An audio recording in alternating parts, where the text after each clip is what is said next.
Hello, everyone. Welcome to Friday Night in the Homestead. Tonight's topic is dun, da, da, da, which attachments do you need? And as always, if you can, share this out for any friends that may need to know this information. All right. So let's drop back down here to our panel. And hey, everyone. Hey. All right. Dave is still feeling a little bit burnt out, so he's not joining us. And I'm not sure whether or not Butch from Sam Hollow Homestead is going to join us. We got Don here from WD Glock and Roll joining us. And so we're going to be talking about tractors and attachments. And Don just got his new Kubota with all sorts of attachments. He dropped a bundle. And all sorts of payments. Yeah. Oh, yeah. So he just came by. All right. So before I get going, I'm going to start doing roll call here. If everybody's in the side chat, so bear with me as I scroll down. So Keith Cronk was first in here. Then Uncle Al came in. Then Maccabeus Everyday Survival. Kaylin Strain. Dustin, that's Courtney's husband, came in. CB's in the house. Yeah, Christy Betts is here. Everybody's chit-chatting. Courtney said hi from Facebook. I'm not sure if it's going to show up on the regular chat, but it showed up here on the StreamYard. Shady Hill Homestead is here. Gardener Josh is here. JIT Preparedness Info. Hey, Will. All righty. And I think, scroll back up, make sure I didn't miss anybody. Okay, that's everyone that's chit-chatting. We got a couple out there lurking. Lurkers are fine. Sometimes they don't feel comfortable talking to everybody, but hopefully they're here learning something. It's easy. Hi, Steve. So we're gonna what we're gonna be talking about here are the attachments. As you can see, there's a whole bunch of attachments, and that's just a drop in the bucket. But so we're not going to be able to cover everything. We want to highlight some of the more common ones, and we'll do a little bit of history in the beginning here with it. And so yeah, we're just gonna get on with it here. So let me go ahead and click back here and bring up the slideshow. And all right, first of all, when it comes to attachments, you got to figure out what do you need as opposed to, oh, that's pretty, I want that too. Because, oh, that's pretty, I want that too. Can get you in trouble with the wifey, unless, of course, it's the wifey going, ooh, you need that, you need that. Okay, you're right, dear, you're right, dear, you're right, dear. But there is a lot of different variants of everything here. So let's see what we got here. Let's go back in time and look at some of the smaller ones here. The reason why I'm starting with the smaller ones, because a lot of people don't have the bigger tractors. They may have a lawn tractor and not realize what all they can put on that little lawn tractor. If your lawn tractor has a 3-point hitch, or you has the ability to put a 3-point hitch on it, that is a class 0. The smaller tractors are a class 1. The bigger tractors are a class 2. The monster ones are a class 3. And that's the size of the pins used to hold stuff on. Right. So, and folks, if you use a garden tractor, please take off the blades before attaching anything else to it. Yeah. Go ahead and take off the lawnmower attachment. Yeah.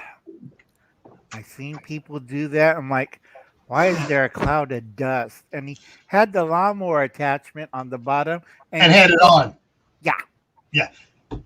Fortunately, some of them they have, you can turn them on or off. But as you can see here, this little Craftsman here has a bottom plow that's on it right now. It has a small disc set that you can put on it.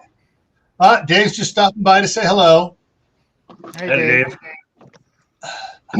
And so, and they come with, you could imagine people have the parts they made for these things. They got the plows on the front. They actually made an attachment for hauling trailers, for hooking up to a trailer to move a trailer around. Some of the older ones had the most monstrosity built, aftermarket built add-ons for loader buckets, and some of the first rotor tiller attachments didn't run off the tractor. They had their own motor on it. They just had the 3-point hitch. You hook it up, you start up the rotor tiller, climb on, and as you go, you drop the rotor tiller, and it's just running the entire time. That looks like something to be in like Death Race or something. Now, yeah. And so, and some of them, come up. You can get pretty modern attachments, the post hole diggers for them. And this is a type post hole digger I would like to get, because you set it for the angle and it goes down. With this one back here, let me go back. This one here, as it goes down, the head moves away from you. So you're and you got to pull the tractor forward a little bit, inch it forward as that goes down, and you're wallering out your hole a little too much sometimes. But with something like this, you set it there and just go right down in. Right, and also you could change the bits on that one too, right? Oh yeah, this one here you can actually also use for drilling a well, water drilling. What's the power for that? Is that PTO or is that electric? What is a gear drive up there in that head? What? I'm not sure. I spotted this. I didn't have a chance to research this one. It looks really. I saw a couple pictures of ones like this. Looks like there's a PTO shaft at the bottom there. There's a PTO shaft. Whether or not it runs a vertical shaft up there and it does a 45-degree gear setup, like in a differential to transfer power to it, I don't know, because it could have a square shaft and the whole mechanism slides up and down that shaft as it spins in there. I'm not sure. I wonder if that's a separate gas engine on that head there. This looks like a pretty stout head. I have a feeling they have in here between there is a square shaft going up and down, and it's spinning off the PTO down here at the bottom. And so, and you just raise up and down as it goes. But there are some interesting ones. I did see one that had hydraulic hoses coming off of it. So they ran it off the hydraulics. Yeah, it looks too small for a motor. Yeah, that's just the gear head on there. Yeah. Of course, John Deere, has always been big into lawn tractors and have all sorts of attachments for them. And now, as we're starting to get a little bit bigger out of the lawn tractor into the compact tractor category, there's all sorts of neat attachments. You can do it. Some of them have manual adjustments on it, like this one does here. Froze. How deep? Okay. Froze. Yeah. All right. So I'm looking over at the thing. I should be looking straight ahead here at this one here. That one I can see I freezed. The has a crank here on it, so it raises and lowers that roller in the back, which sets how deep that can go down in. And of course, then this is that little lawn tractor that was earlier that had the bucket on it, but they have snowplow attachments for them, and you can get the winter canopy dropped onto it. And there's if you have large lawns and stuff, one of these type attachment setups where you can aerate it, break up the just forget what it's called, the thatch. Then you hit it with a thatch rake. You use a drum roller full of water to smooth things out. Depends what you need. I think Gardner Josh has a comment that says the PTO is for up and down and that it has its own motor. I think he's talking about that post hole driller. Okay, that could be. Yeah, I've seen all sorts of different ways they run those. But if it could be a motor on there. I'm not sure. I haven't really had a chance to research since I found that photo. Some of them you can get a cherry picker attachment. And of course, this setup also has the ball hitch on it and has several other things for hooking things onto it. You can get discs for the small ones, for the medium ones, for the big ones, for the monster ones. Also, I think they have a weed sprayer. Oh yeah, they had on that one back here. Let me go back. They had on this one there. See, they have the weed attachments, a weed sprayer for weeds or fertilizer, and they have just about all of them have different type of attachments for spraying that you can get. You have backhoe attachment that pop out. Some of the backhoe attachments attach to the 3-point.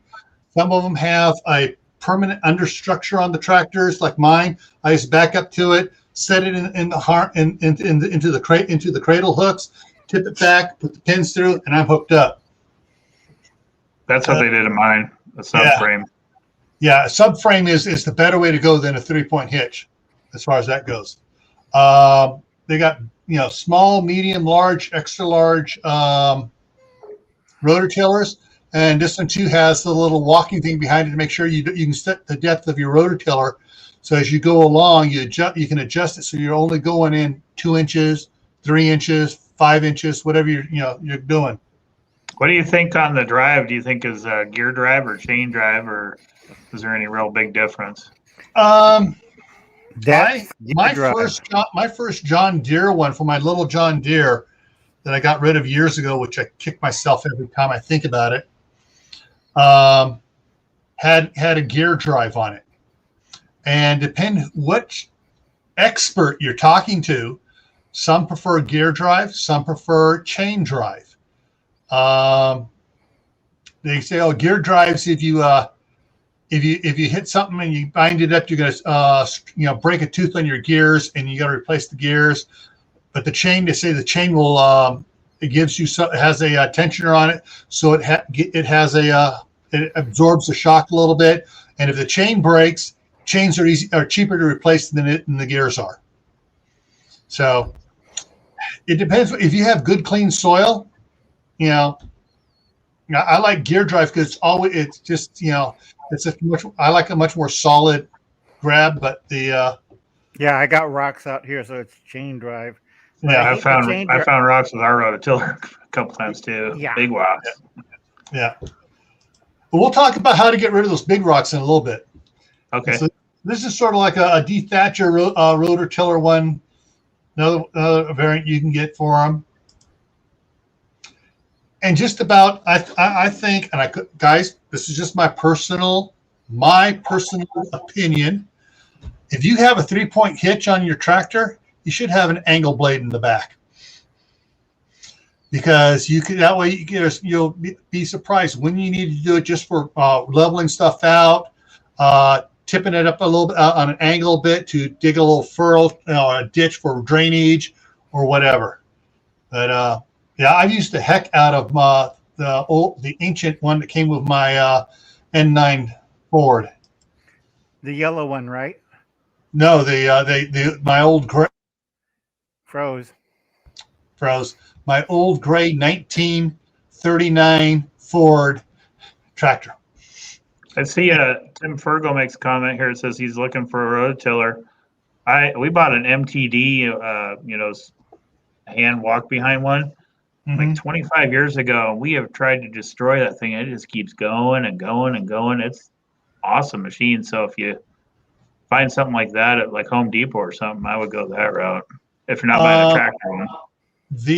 For the hand walk behinds, my brother had a landscaping company, and my grandmother had one of the Troy belts, one of the big beefy Troy belts, and he used that for a while, but he didn't want to break it, and he saw what all the other landscape companies are doing, and I can't remember. It's like IBC or something like that.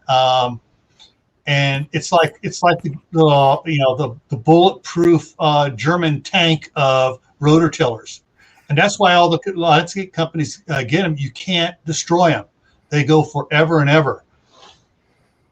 But if you want, Tim, if you want to walk behind, or do you want the one that pulls you like hell, or do you want one that hooks onto a tractor? I'm not.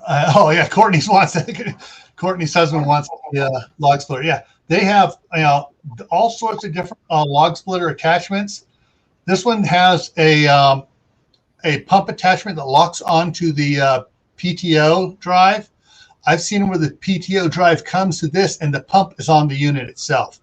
So it's just like a brush hog or whatever, or a rototiller. You just hook the PTO up to it, and it goes back, and it has the pump and everything back on the unit itself. There's probably at least 24 different ways you can get a log splitter, 3-point attached log splitter for your tractors. And then there, of course, there is the ever famous and favorite rotary cutter, which is the most famous is the brush hog, but it's technically it's called a rotary cutter, and it comes single wide, double wide, triple wide, bat wing, where the sides fold down, and there's a whole bunch of different ways this comes. And then, of course, this is what's called a land leveler. It's not a drag box; it's a land leveler. So as you scrape up the dirt, it fluffs over, and it kind of just spreads it out a lot more accurately than a drag box will. Okay, I'm going to pause right now. Something for information for everybody. Okay, like Tim's saying, I'm looking for one for a 23 cat tractor, 4-foot wide model. All right, Tim. Everything attachments. That's where I'd looked at several companies. And as soon as my wife gives me the go-ahead, I'm getting one from Everything Attachments. They can ship here to Idaho Falls. I just got to take my truck up to the shipping depot, and then they'll load it with a forklift into the back of my truck. There are shipping depots around different spots, Seattle, Portland. I think Coeur d'Alene may even have one. I'm not sure. But you can check with Everything Attachments, and they'll tell you how much it is. And to ship it out here for theirs, and theirs are, I don't want to say bulletproof, but they're almost bulletproof. The shipping costs for what I would pay for one around here, it was actually about like $20 cheaper to get it from Everything Attachment. All right, so that takes care of answering Tim's question. What an announcement! My announcement is just information. There is a channel I have been following for the last 3 years. Tractor Mike. I love that show. Yeah, I love that guy. He's great and very informational. So Tractor Mike, and later on here I'll try to throw the link up to it unless someone wants to go digging for the link for Tractor Mike. I'm watching those videos too because this is a new tractor and I'm new to tractoring and I don't want to break it or do something bad. And some of those videos, I'm like, wow, I'd probably do that. So it's a good resource. He tells you the good, the bad, and the ugly of what people do. Hey, Viper. So don't take them on the street and drag race them. This is the first time in the entire time I've watched Tractor Mike that he went on a rant like Dave does. He was talking about some of the stupid things the company used to work for did and how they put all the salesmen at danger on this one event. But froze again. He is very safety minded, and he has a lot of information, a lot of years experience as a salesman, as a service rep, and everything else. So Tractor Mike gets two thumbs up from me. All right, so let's continue on here. Hey, Gil, there's another one for like Kubota people because I was looking at Kubota. Messick's, they're back east, they're a Kubota dealer, and he has the company does a YouTube channel. It's really a good channel too, and they do a Christmas light show that's also kind of fun to watch. Thanks, Josh. So Gardener Josh put the link up there for Tractor Mike. Yeah, great guy. If anybody's thinking about getting a tractor or you have a tractor, I don't care how much. I was an operating engineer in the union for 12 years, and I was operating equipment for 15 years before that. I learned stuff from Tractor Mike, and I was doing service stuff and part of my time as an operating engineer. I was on the fuel truck doing services. All right, let's see what else we got here going on here. Okay, we've dealt with the back end. Let's deal with the front end of tractors with the loaders on them. There are dozens of bucket makeups that you can get for them. This is a bucket that has the attachment on the back here for the grapple. So you pop off 4 pins and you can take that off. Did I get the picture? No, I didn't. Okay. Now this is this is what's called either a root grapple or a rock grapple, where you go through and you're just digging the rocks and stuff out, and big rocks out or the roots out, and grabbing them and ripping them. Hey, go back one. There you go. Yeah. The nice thing about that too is you see there's like a screen there that'll keep debris from going into your radiator too. Yeah, it keeps stuff from going over the top. There is another bucket attachment, and I forgot to grab. Bad me. I forgot to get a picture of it. It's called a clamshell bucket. Right. Basically, at the you can see my cursor moving here. From here down, it's split, and the front part opens up, so you can use it like a dozer blade and push up your pile of rock, and then you reaches over and grabs it, and you curl up and you pick up your load of rock without pushing it over hex half acre, as my grandmother used to say, trying to scoop up your rock. And we use those heavily in construction. And then this other ones, like notice the difference between this grapple back here. This has 2 cylinders on it, as opposed to the 1 cylinder here. The 2 cylinders, you can close one down separately or the other down, or you can close them both down at the same time. That's great when you're grabbing something like the stump of a tree that still has a big fork in it. You can grab the tight one down on the smaller part, and grab the other one up higher, so it just grabs hold of the fork so it doesn't split off. And there's you can add a grapple to the bucket too. Yeah. Kind of like that design there. Yeah. Which company? Because Tractor Mike was actually showing them. They added the grapple setup to about a year and a half ago. Yeah, it's only like 4 holes he drills in the side of it or something. Yeah, in the side of the bucket. They drilled the holes. They put the bar on it and everything on it. Yeah. But you got to add the front remote, so that's a big part of it. Yeah, you got to have front remotes on your tractor. Hey, Northern Girl Hobbies. So they also have, these are all quick disconnects on the Bobcat style. There are 2 styles of disconnects that I know about. The Bobcat style, which is the vast majority one out there, and the more proprietary one for John Deere. Most of the ones on these, you have to get off. After you hook it, you got to get off and lock it down manually. John Deere comes with a button push, so you don't have to get off to lock it down. Let's see here. Different ways of putting, I have on mine, I have I don't have a quick disconnect. They didn't make it for my Coyote at the time.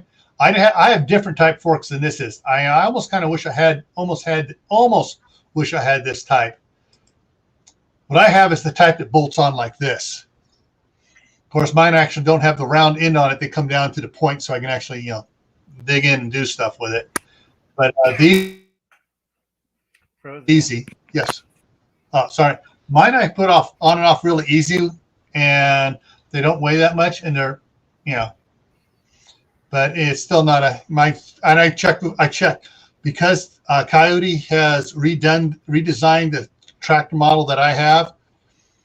They have a different boom assembly on it, so it's not even available. They didn't do an aftermarket availability to put a quick disconnect on mine. My wife wanted me to get one. Hey, I see 15 people watching and 15 thumbs up. Whoa! Yay! Yay! Oh, I got 16 and 16 now. Oh, someone else just came in. Woo! I had to use my phone because on your app here, I don't see how many are watching. Yeah. Yep. All right. This here is a brush fork for scooping up brush and stuff. That looks like Soylent Green. Remember the movie? Yeah, I know. On the dump truck. Yeah. Trucks. All right. So if you have the Bobcat style attachment, not the John Deere for your quick disconnect, any of the attachments that John Deere makes, that Bobcat makes, that no one else makes, you can use on anything that has that Bobcat style quick disconnect, so long as you have the front end hydraulics to work it. Which means, if you have Don here could get one of these trenchers and put water lines all over his place. Can I borrow some money for it? I think your wife will kill you. Yeah. So you got a new truck, so I get a new tractor. That was the deal. Yeah. So there's like I said, Courtney's silent greenest people. So there's all sorts of different things. All right, in the upper left here, this scraper box or drag scraper, whatever you want to call it, by the way. This one has a where the rippers are on hydraulics, so lower and raise. A lot of the nice. Yeah, that's really nice. Don's and mine, we both have the ones where you got to raise it up and you pull the pin out, and you adjust the height on your ripper, or you take it all the way up, turn it upside down, put it up, on top. But the cool thing on mine is now they've changed it. You don't have to pull a pin. There's just like a quick release tab. You squeeze it. But if you notice on those blades too, when you wear that bottom blade out, you can just flip it and reuse the blade. Yeah, the cutting edge blades down cutting here. Edge, yeah. Yeah. And they come with all sorts of different attachments. There's another one of those angle blades for behind. He's got the lawnmower attachment under his up there in the upper left. He didn't take it off. Anyways, yeah. You got the multiple brush hogs, the single one. This snow blower attachment goes on the 3-point. They also have a cool snow blower attachment on the front for the quick change. They also have the big box that goes on there that you can get, and they have a big street sweeper you can use on the front. So if your snow's only like an inch deep, you put on that street sweeper thing, and it throws it way off the way. And you just fast. That's something that snowblower is something Northern Girl hobby, isn't she, up in Canada? I think she's going to need something like that. Yeah, I don't like the ones on the back so much because basically you're chasing it, unless you're really good on a forklift where you have the steering behind you and in your back as you're driving, you can get all cattywampus really quick. And of course they have the seed spreader here, which I guess since he's all bundled up for winter, he's throwing ice out, not seed. So, hey, they're multifunctional. But she said she has a snowblower. She needs it. I was watching her firewood video the other day of them doing all their firewood in one night. It was pretty cool. Yeah.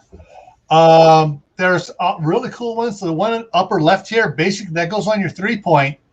And what this does is when you need to dig a irrigation trench or whatever, temporary trench, you just drop that in, you just go, and it throws the dirt off to the side, furrows it up to the sides, and you just go down there and you irrigate off that for your other ones. The mini hay baler, that's kind of cool if you have a couple acres, up to 10 acres or so. You just want to do some small baling on. There's that. The bottom left is a rock rake, which is I have a similar one to this. And things with the rock rake, the one I have, I can flip it all the way around. Froze again. I froze again. I can flip it all the way around backwards and push backwards as I'm doing it as well. Let's see what else I got here. There is the monster mother of all rock rakes down in the bottom center there. That bad boy will pull out any cobbles and stuff that's giving you troubles. And of course, if you have the rolls of bales, you want to have the front attachment spike to take it from your piles, put it on your trucks, on the trailers to take out to the cows to do it. Right. If you want to see something funny, go over to Liberty Gardens channel and see him. He do it by truck in hand. It's funny. You cannot stop laughing. Yeah, Will went over to do it on Facebook. Do rock rakes work well? I've pulled out a lot of stuff with my rock rakes. I've rolled up weeds and sticks and branches out of it after I've disked out there and cleaned it up. I've been cleaning up the 2.5 acre field over there pretty good. Every time after I disk, I take the rock rake through there. I've pulled out stuff that, I'd hit something with a discus. And what the heck was that? Not see anything behind me. Come by later with the rock rake. Oh, it's an old electric motor for the irrigation pump. I mean, it's I like it because it picks up any kind of weird stuff in the field. Like said, electric motor, old tree roots, somebody's car that buried out there. Chunks of concrete out there. But with the rock rake I can angle it so it furrows over the one side, either side I want to. So I can furrow it to one side, go around and pick that up again and furrow it over farther. And so that you drag that on the back, right, Gil? Yeah. Yeah, I love my rock rake. Does it? And Gil, that goes on the back, right? Yeah. So here, let me go back here. So this one here, pivots right there, and so I can bring this side forward and that side back, vice versa, or I can flip it all the way around so the tines are aimed in the other way. And so I was thinking like that Silent Green one we were talking about with the big 4 angle irons on the bucket. Yeah. Yeah, but this here, I love this because of what I can do with it and what I've done with it. I've done a lot of neat stuff with it. And when if I've disked the field and I've taken the rock rake out there and leveled it all out again after disking it and stuff, and I'm not ready to do anything else with it, and a couple weeks later I got little seedlings popping up of weeds, I just go drive around there with the rock rake again. And it's also called a landscape rake, and it just wipes everything out because I can set it to go in like 1.5 inches, and it just kind of stirs it all up, breaks up all those little seedlings, and kills them. If you have like wild blackberries, I hate those things, but it hooks into those good. All right.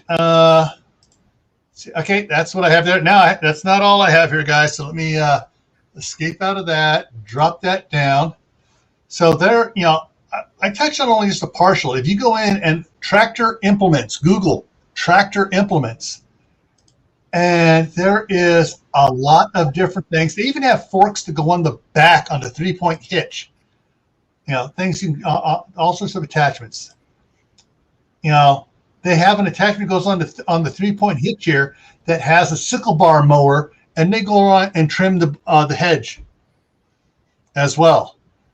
They have them where they have the flail mowers out there for it. There's a trencher on the front.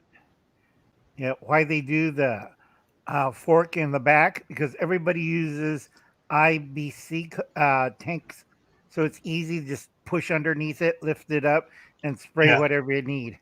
And this will pick the 3-point hitch in the back will pick up for my Coyote will pick up 50% more than the front will, because it's a shorter distance you're picking up. Everything's tight up next to it.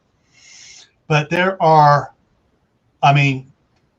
all sorts of cool attachments for them that you can get on there, and you can just all sorts of stuff. There's one of the grapples being used. They also pull chipper shredders.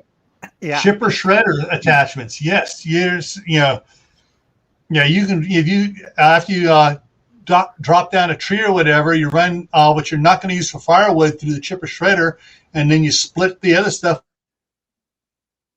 and it goes again. So there are a lot of different things. There's seed drills and all sorts of things you can do. Duncan, 19 Homestead, he sold his motorhome to buy a tractor. Who was that again? On the comments, Duncan 19 Homestead. They sold their motorhome so they get their tractor, and the tractor, it says, was more of a need than the motorhome. True. What kind of tractor did you get there, Duncan?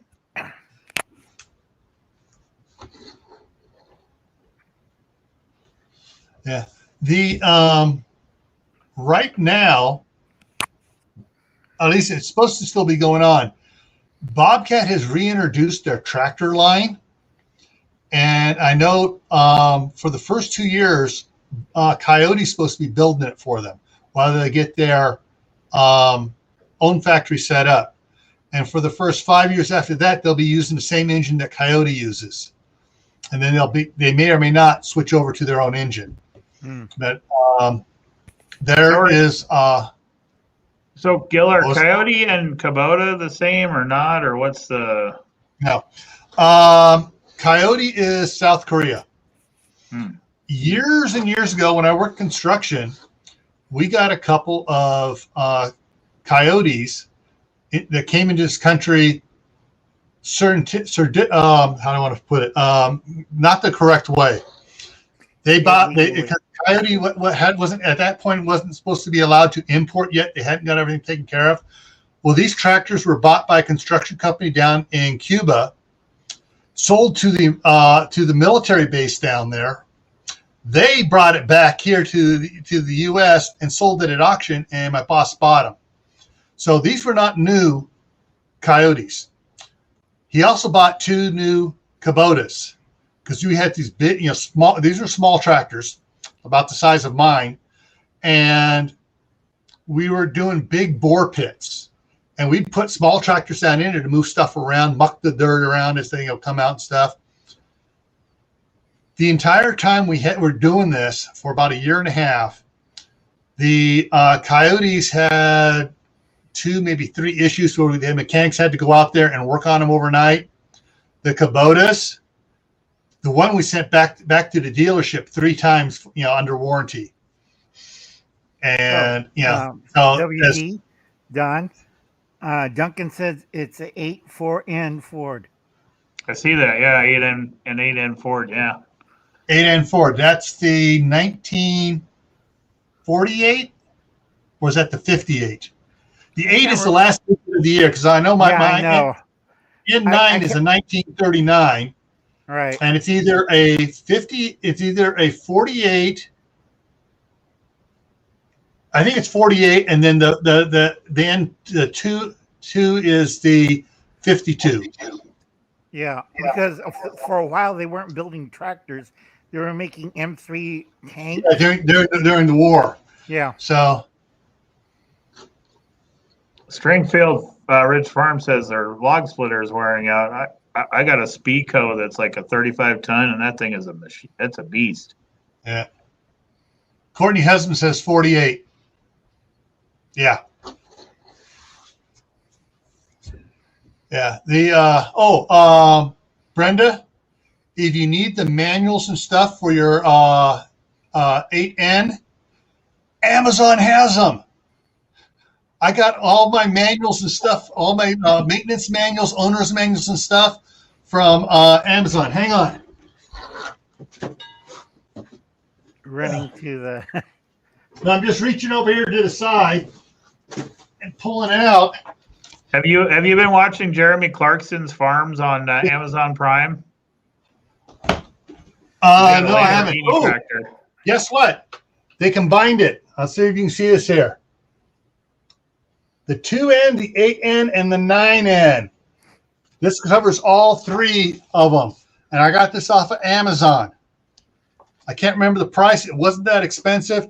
I mean, it shows how to, if I can get in here, it has illustrations on how to do everything on it.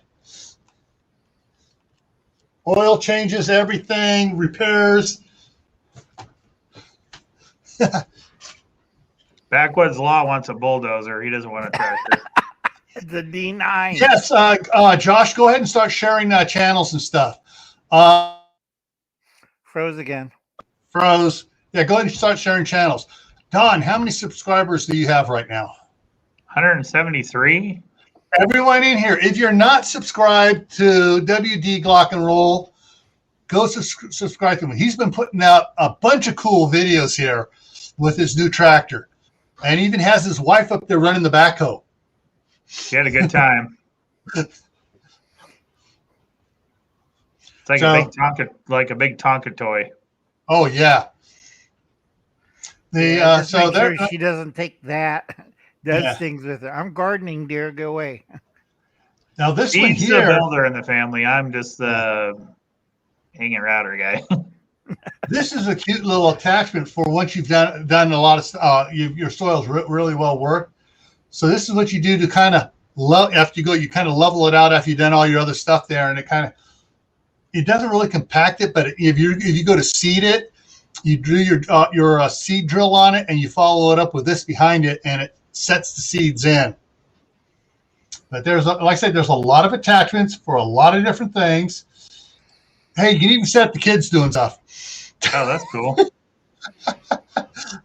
That's the electric one, right? No, that's Looks like pedal power. I think that's a pedal power, and that's a pedal power. Yeah, see, definitely pedal power. See, I used to have one of those when I was a little kid. It'd probably be worth a lot of money right now. Oh yeah. Now I got a couple of pictures I want to share here. This is a nice little logging grapple, goes on the back of a 3-point hitch. This attachment here costs more than my tractor and all of its attachments. Fortunately, I don't have a lot of wood, so I don't need it. But like I say, they make attachments for just about anything you can imagine. They got stump. Thank you, Northern Grove. They do. They have stump grinders. They have attachments for the quick disconnect on the front, where you can go up to a small tree about this size, even clamp onto it, and it has a chainsaw thing, cuts right underneath it. You pick it up and you go over and you move it out of the way. They have a harvester, huh? Yeah, a harvester, or just if you just need to clear a bunch of small trees out of the way, like Daniel Arms did. He rented it 1.5 years ago, and he went through and he removed a whole bunch of those cedar trees that they don't like down there in Oklahoma, those wild cedar, and that's just cleared out a fire trail. Now, one of the other ones here, I said, you think of attachments that someone's probably built it. If they haven't built it and you can design it, get the patent on it. You'll be rich. Right. And later, folks, you could rent out your tractor and you hook up to a hitch to a wagon and you do the hay rides and get $75. Okay, folks, climb up on the wagon and we'll ride around the farm, and you weigh that damn right. Here's the. You got to make sure your tractor's got good brakes first, though. True. Yeah. Or if you're on nice and flat, so the trailer doesn't tip over. And you don't want to get hit in the head with a bunch of beer cans from drunken kids going, all right, Northern Hobbies, take care. All right. But it is a good money maker too. Yeah. Oh, let me, where's that one thing? I'll put it up here. There we go. I think there's the banner. Back Woods Law is thinking taking stumps out the old fashioned way with some C4 there or something. Yeah. There is a lot of, like I said, I can't say that there is a lot of attachments. If you have a need, they probably have made an attachment for it. You just need to decide whether or not your need is great enough to buy that attachment, or whether you can make another attachment work, like the land leveler. If a regular box scraper will work, or the angle blade will work, don't spend the money on it. But if you have a lot to do and your driveway the rock is always getting destroyed during the winter time and stuff, and potholes come into it, and you're constantly trying to maintain it, the land leveler may be the one for you. Another trick you could do, if you're neighbor and you have the same tractor, you could share implements between you. Yeah. Trust me, it gets really expensive when you have a whole storage barn and he has a storage barn and you're looking around. Why did we buy both the same damn thing? We could just shared it between the farms. It saves you money. Yeah. And he could buy one item and you could buy the other item. You just switch back and forth. Yeah, you wind up I kind of went a little crazy. I kind of went a little crazy with the attachments, but I figure it's going to be a force multiplier for the homestead, and I'm not getting any younger. And like Gil, I saw his video on the firewood. We heat strictly with wood, and down in our timber, it's just kind of a bummer carrying all those rounds out. Where now we can just use a tractor to drag trees up. I can buck them up, hole up here, and be next to the shed. So yeah, when you buck up next to the sheds, you got all those all that sawdust chips and stuff from the chainsaws and stuff that you can use in the garden. Yeah. That And then, of course, if you wind up later on getting the PTO driven chipper shredder, all the limbs, all the limbing you do, you just and add it to the garden. My wife breaks up a lot of the like bark and stuff. We use that a lot for kindling and stuff. Yeah. Oh, let's see here. We're getting semi-close. We covered a lot of stuff. And I'm kind of worried about you, Gil. I don't know, 4 cords in Idaho. That's going to be cutting it close there, I think.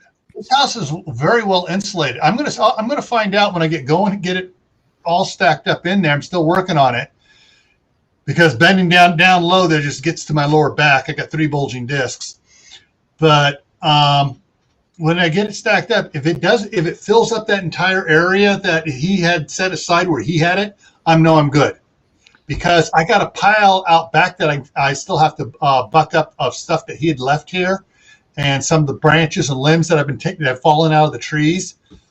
So are you burning it 24/7 since you're there, or you leave it during the day, or? Well, he has a really, really good wood stove. So at night I will load it up at night about 7 o'clock, get it going, and then about 9 o'clock, totally shut all the dampers down and everything else.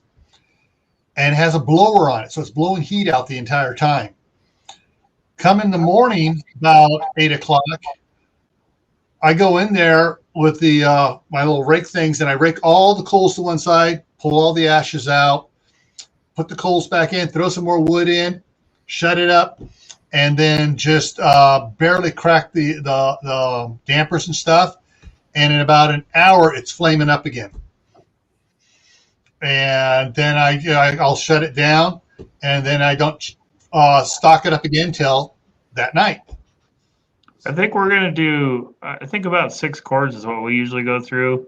Mm-hmm. We have a pretty good sized ranch house with a quadrifire wood stove, and it does really good, but I want to have like 8 or 9 cord on hand just because Uncle Hal keeps saying it's going to be a bad winter. Yeah, it's going to be a La Nina winter, folks. So it'll be either dry snow or wet snow. Gil's going to have wet snow. Don's going to have dry snow or no snow, just cold as hell. Yeah. Yeah, if I can get things done this summer, I'm going to try to move one of those cargo containers over next to the side of the shop out there. If I can get all the rock brought in and leveled off there and just set it up on there, and then I'll probably get another couple more 3 or 4 more cords delivered, and just take it in there and just rough stack it in the back of the tractor, and that'll be my emergency supply. What species was your firewood there? It's a mixture. Trying to remember what he said. There's some softwoods. There's some hardwoods in there. They have a company that goes around and they just take down all the trees. A lot of the trees and stuff. And so whatever they're taking down, and they have. I mean, I saw 3 different species in there while I was stacking it. Gotcha. And so some of it felt really hard and heavy. Some was kind of light. So. There are a lot of fir and alder here. Yeah, there wasn't too much fir. There was some box elder in there, and aspen, some big aspens in there. I'm trying to remember what else there was, but yeah. Tim Fergal says Idaho's due for a bad winter in the comments. Yeah, that's what Brandon, the guy I bought this house from. He said, we haven't had a bad winter in like 10 years. He goes, what was everybody talking about? He goes, that was nothing. He goes, 15, 20 years ago when I was a kid, at my family's place out here in Goshen, which is about 5 miles, froze 6 miles out the road here. He said the snow levels out there were 5 to 6 feet deep out there. Yeah. That's at the bottom of the foothills of the Tetons, but it's almost the same. It's only like maybe 20-foot elevation higher than what we are going out the road. Right. Oh, that's another attachment. You can get one of those box, the snow mowers on the front blade there with the big box. Right. Yeah. That box was big seller in 1946 when they had the winter with no summer. It just snowed and snowed. They made a PBS miniseries about it. It just snowed, and you see, what's that? It's a roof of a house. That's how deep the snow was, and it was a 2-story house. So Uncle Al has his own hashtag. You see in the comments? Yeah, I know. Al, don't quit. I know. I gotta quit. I'm Hey, old. Gardner, he ain't gonna quit. He said 2 years ago he was down to 800 videos, and then it's 400, and now he's 350. He'll keep going. All right. He has too much fun here. Yeah, that thing. That's what. Yeah. Yeah. And this is a one that fits on the either the John Deere, like Brandon had this type here, but they got the different. They even have the ones here that just hook onto your regular tractor bucket. And I got to find this particular one so I can get the 5-foot wide one to put on my Coyote, so I can actually push enough snow out of the way so I can do it. But they have the smaller ones, but I need this type here, which was, where did it go? I lost it now. There it is. That basically locks onto your tractor and just chains on and you go. But yeah, so I gotta let me do this. It's only money. Yeah. Well, my wife doesn't want me killing the tractor, so I've already approved. If I can find one of these boxes that'll fit on my tractor, she's already approved it. Yeah. So you got to. All right, Teresa, have a good night. And it's Al, don't quit again. Lord. You've got to follow him, your Uncle Al. Al, you need to set up. Al, don't quit. To some way, every time someone does post that or whatever, you get some money in the bank. I made a comment. Don't pee in the fridge. Somebody made a thumbnail about it. I think it's not enough ammo. He made a thumbnail of a guy peeing in his fridge. I do got to ask Uncle Al one question, because this is the first time we've talked face to face. Go ahead, Don. I watch his YouTube. So my favorite time, I did swing shift for 30 years. And so I don't go to bed till like 3 a.m. So my favorite time to watch Uncle Al videos is like midnight to 2. And then I put a comment, and then, 2 minutes later, I'm getting a reply from him. So I hope I'm not waking you up, Uncle Al. No. It seems like I'm like you and Gil. I'm on a CPAP. Oh. So it's like some days I got pains and I can't sleep. And if I move wrong, and gotta clean the stupid hose out because you have to put everything back on again. It's kind of fun though, getting an almost instant reply to your comments. So it's like I hope I'm not waking him up. No, I usually go to sleep about 3 a.m. Oh, cool. Okay. All right. So we're coming up here. I want to get some information out here to everybody.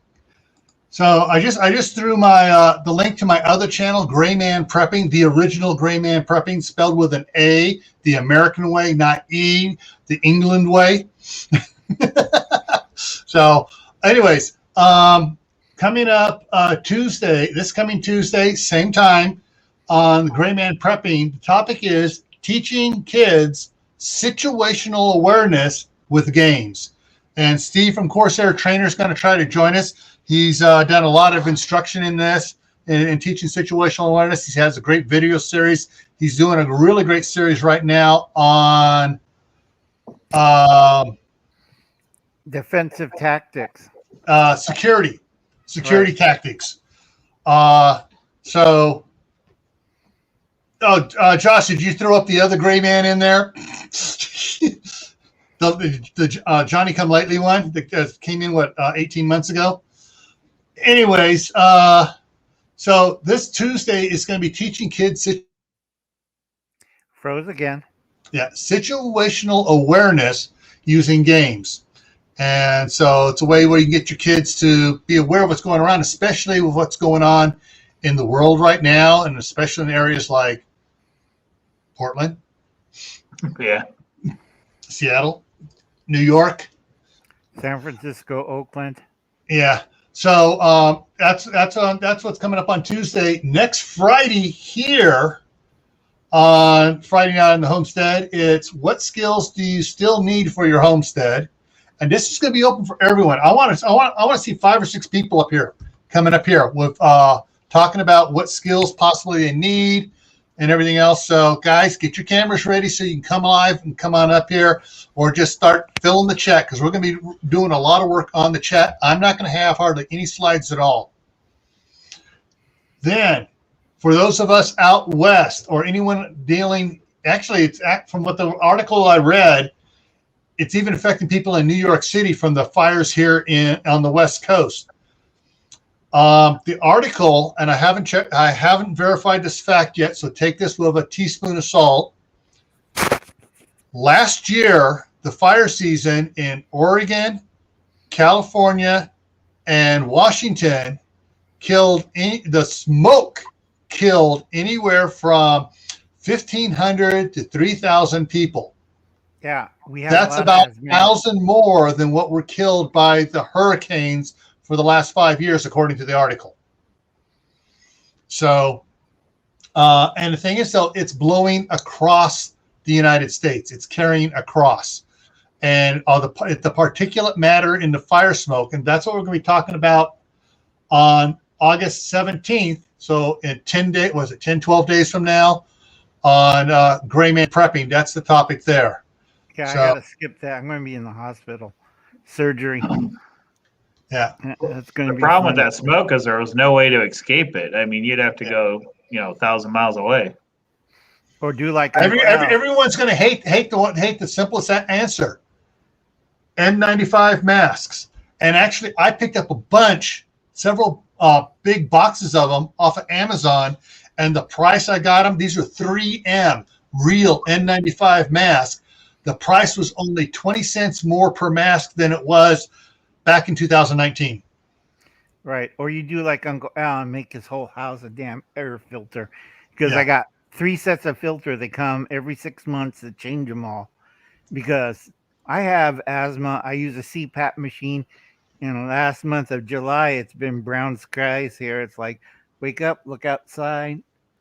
Where in the hell's the sun? It's just a brown cloud. Then it blows away. Yeah. It's weird. Duncan 1900 Homestead says he's getting smoke in Missouri from our fires, and here I'm sitting in the middle of Oregon with the fires, and it's not smoky. Luckily, I mean, knock on wood. What's weird? Well, what's happening is it's blowing over you, and we're seeing a little bit of it here, but we see it going on by, and it's coming down, starting to come down in Montana, Wyoming, and the Dakotas. Right. We did have a little misting rain today, thank God. Yeah, we've had some rain the last couple of days here. Every time I go out to pick, it starts raining on me when I go out to pick in the garden. The tomato sandwich, rain. Yeah, when I made the tomato sandwich, exactly. Let me give you guys some information. Let's see if I can pull this up here real quick. I'm going back here. Got to go back one page. Oh, shoot, there it was. Let's see if I can find it again.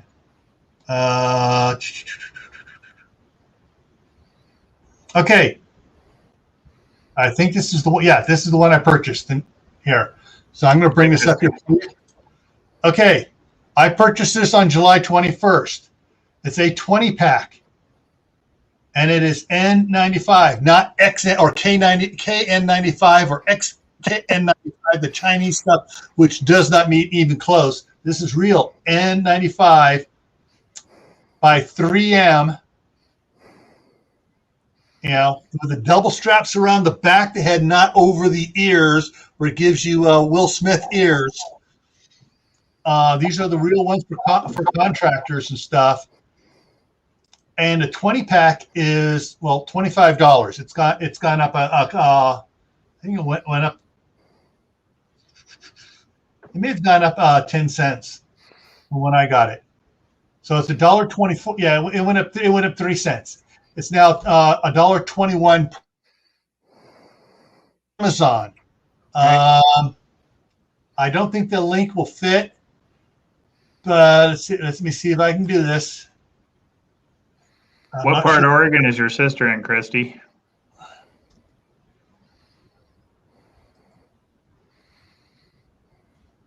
Okay.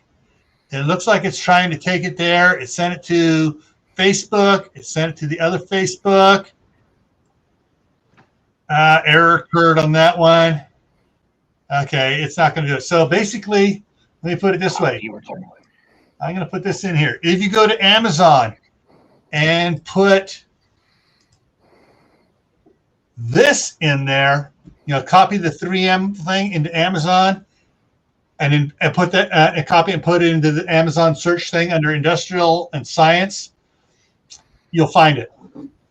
And yeah, these are the NIOSH, which is better than OSHA. They're more strict than OSHA is. These are NIOSH approved. All right. And the word for the next big pandemic. Don, you're asking me, or just kind of general comment. okay? Well, actually, right now I have 80 masks here. So I'm sure we're going to be back in them soon. It sounds like. Oh yeah. Some places already are. My wife has never gotten out of them. She's just not going to take the chance of some idiot coming up and coughing in her face. And backwards law is saying get the P100s. Yeah, P100s are good too. If you can find them.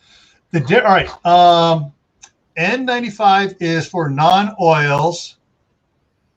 There's N, P, and O. R is resistant, and P is oil proof. Those are the most expensive ones. No kidding. Now the 95 means it'll stop. It is rated to stop 95% of particles, 1 micron, or is it 1 micron, and in size or larger. And the 100 will stop 100% of anything 1 micron or larger. Right, folks. If you go check back Gills, it's Gills, right? You have it on. We did one on the mask. We've done. Yeah, we did a couple on the masks. One this year, one last year on the mask. Right. I used to work when I was working construction. I was hazmat certified as a site safety officer. I wore the Tyvek suits and the whole masks and everything. I wore these type masks in situations. I wore the full respirators with the big things on the side. I never had any problems breathing, folks. You just got to remember to take full breaths, not little short dog pants. Just breathe normal. Breathe like Kwai Chang King in Kung Fu. Breathe in, breathe out. Hey, my Aussie Garden, how's it going? Yeah, very good point. If you're going to go get the heavy duty stuff, gas mask, make sure it's a CBRN, and make sure the dates, expiration dates on the filters, check them. Right, and also on the mask too. Yeah, because masks do deteriorate on heavy use. Yeah, so we're going to cover this a whole bunch in about. Wait, today is the 6th, so that's going to be in 11 days. On the 17th. So that's what on Tactical Tuesday on Gray Man Prepping, Gray with an A, not an E. That's where we're gonna be talking about all the smoke and everything going on. So yeah. So that's what we're gonna be talking about. And anybody with expertise in it that would like to come up on the panel, you're more than welcome to come up. Backwoods, if you want to just leave a blank icon up there, so you look something like wrong button. So you look something like just that instead of showing your face. I'll let you do that. But that's going to be on the 11th. So anyway, so we got some stuff coming on. We're a little bit over the hour now. Anybody in the side chat have any last minute questions about tractor parts? Oh yes, okay. How much did that cost? Oh, God, we're going to be here another hour, Gil. No, he's got it. So, any last minute questions and stuff? Can I go? Froze again. Under those stupid rules. We're going to get sued by Disney. Oh, we're still alive, right? Yeah, we're Nice still to be alive. retired. See if anybody. Darth Vader. Yeah, actually, with my full face respirator, it kind of does sound like Darth Vader. But hey, I tell you one thing: when I was wearing my suit, the air I was breathing was cleaner than the normal air in the San Francisco Bay Area where I was working at. Okay, what do tractor parts for do for an apartment dweller? I'll let you answer that, Gil. No, someone's being Kalen's being a little facetious, I think is the word. Time to get out of the apartment and find some Yeah. property. Time, actually, okay, I'm gonna touch on something That's a hard one, which is or hard neck. usually more of a gray man question, but I'm gonna bring it up here and I'll try to remember it on the gray man side. For those of you that are stuck in apartments and stuff where you can't afford anything else, check around for groups that have land out somewhere with some houses on it for their retreat, their redoubt, whatever you want to call it, and they need somebody out there all the time to help maintain the property. Basically, it's a groundskeeper job, folks. Exactly. Unless you like to live alone. You can find a groundskeeper's job for a survival group or a mag or a keg, whatever you want to call them. Check into the group, make sure it's good, and get a contract on it for being the groundskeeper for a couple of years. Your rent should be significantly lower. And since you're doing everything for them, your rent should be lower, and it gives you a place to garden. Right. And also, I tell a lot of people, a lot of caretakers are going to be pretty lonely if they never show up. Darn, the nuclear bomb got them already. Well, I just got this great survival camp here. With all this to myself. You can work at fire lookout. Yeah. Oh boy. Rules for social media. I had way strict rules for. Okay, cool, Blackwoods.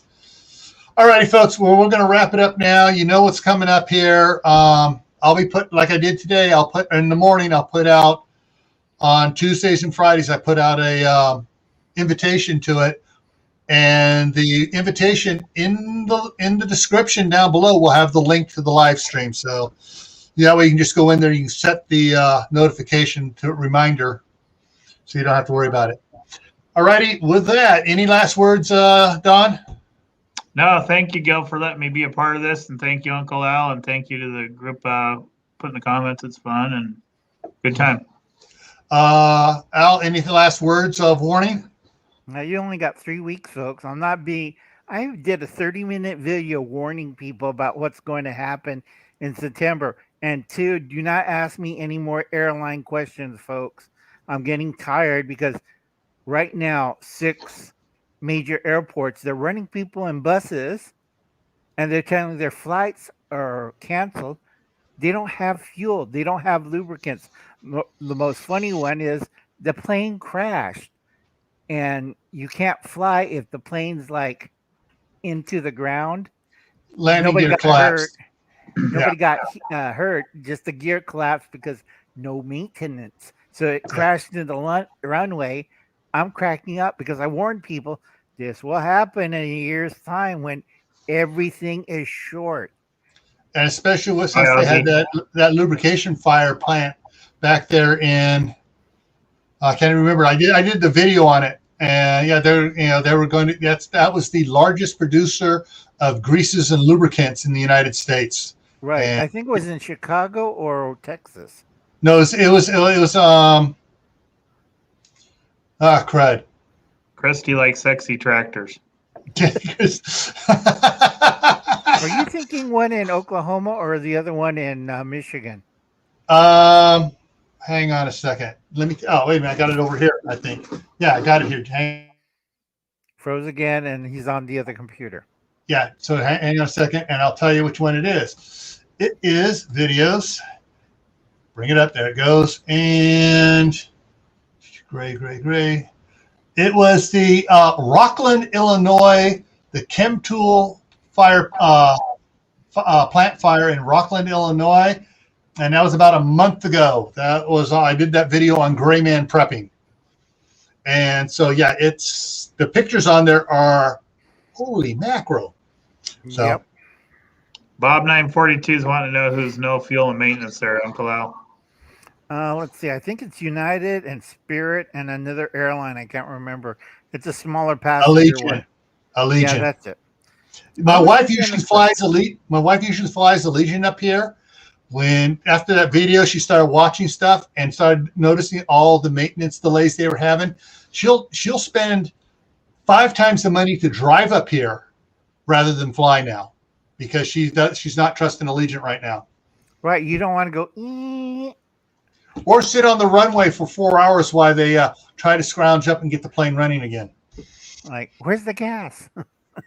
Yeah. All righty, folks. We'll see you around. So everyone, remember, stay happy, stay safe, stay prepared.